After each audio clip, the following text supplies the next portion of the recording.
The door of Alaskan Airlines Flight 1282 blew right off the aircraft, ripping tons of items out of the plane, depressurizing the cabin, and ripping a bunch of loose items out of the cabin. One of those being an iPhone. The crazy part was, the plane was already 16,000 feet in the air, and this iPhone went soaring down to the ground. But the crazy part was, a couple days later, a man named Sean Bates was walking alongside a road in Portland and found this same iPhone lying on the ground. But the crazy part was, this phone was still powered on, still had airplane mode on, had 50% battery, and it was basically in perfect condition. So let me explain this in the most theoretical way possible so you can understand.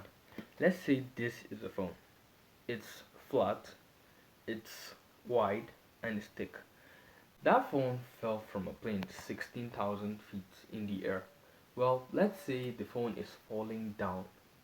Gravity has its own place, and the phone is falling down vertically, which has a max speed of like 57 kilometers. That's an example. If the phone is falling down from that height, the max speed of the phone would always remain at 57 kilometers per hour. But what will happen if the phone flips? Air resistance pulls it back up, reducing the speed. Let's say it drops it to about 35 kilometers per hour. So the phone isn't going to be stable because nothing is holding. So it's going to be rotating. Eventually it's like this, eventually it's like this, eventually it's like this, eventually it's like this. So the phone is just going to keep on rotating. And once it keeps on rotating like that, maybe at the course of almost hitting the floor, it's going to be like this. So it's going to drop the speed and it's going to just keep on rotating in the air. So the max speed of that phone when it's vertical is 57 kilometers per hour. So even if it's like 25,000 feet in the air, if it's falling, it's always gonna fall at 57 kilometers per hour. So let's view it in a more human thinking way. Maybe the phone fell in grass. Obviously grass absorbs impact, and let's say it has soil, so even if it falls, it's not gonna have that much impact.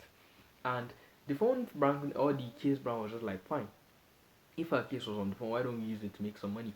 But theoretically speaking, even if that phone did not have a case on it, or it did not have a screen protector, that phone was going to survive if it landed on soil or a haystack, because it keeps on rotating. It doesn't have one position, it keeps on rotating, and the more it rotates, the more it reduces the air drag, meaning the phone had chances of surviving even without the case. So people are just I would say overhyping the fact there's an iPhone and a case.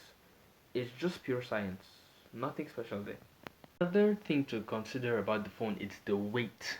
How heavy is the phone? What's the air resistance? What's the temperature of the weather? And how much impact it had?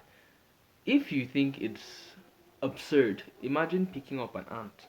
Even if you throw an ant like a million feet in the air and it lands on the floor, it's not gonna die. Nothing is gonna happen to the ant because of air resistance and weight. So when you're doing this calculation, you need to reason the air to you need to reason the air resistance and the speed in which it's falling, which will also determine how well your phone survives. If you find what I'm saying making sense, why don't you please like, subscribe, and follow for more.